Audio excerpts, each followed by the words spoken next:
Quand franchir la frontière par la route n'est pas possible, tentez la traversée par le fleuve. Pour passer du Guatemala au Mexique, des centaines de migrants honduriens n'ont pas hésité à se jeter à l'eau dans le Tsuchiate en crue. Et s'ils se tiennent par la main, c'est pour éviter d'être emportés par le courant. Des hommes, des femmes de tous âges et des enfants.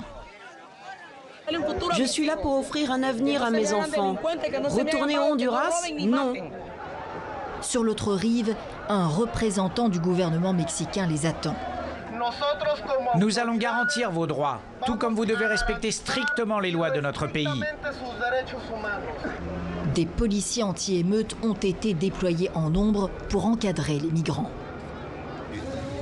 Nous espérons qu'ils vont continuer à passer par des points de contrôle. Des abris ont été prévus pour eux, poursuit l'agent d'immigration mexicain. Les familles, elles, sont encore sous le choc des tirs sur le pont frontalier la veille. C'était le bazar. Ils n'ont pas voulu nous laisser passer et ils ont tiré des balles en caoutchouc. Je ne comprends pas, c'est dangereux pour les enfants.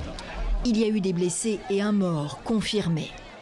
Mais le ministre mexicain de l'Intérieur insiste, la police n'avait pas d'armes, seuls des moyens dissuasifs ont été utilisés. Mensonge, affirme ce migrant resté de l'autre côté de la barrière. D'une frontière à l'autre, l'armée américaine a commencé à se déployer.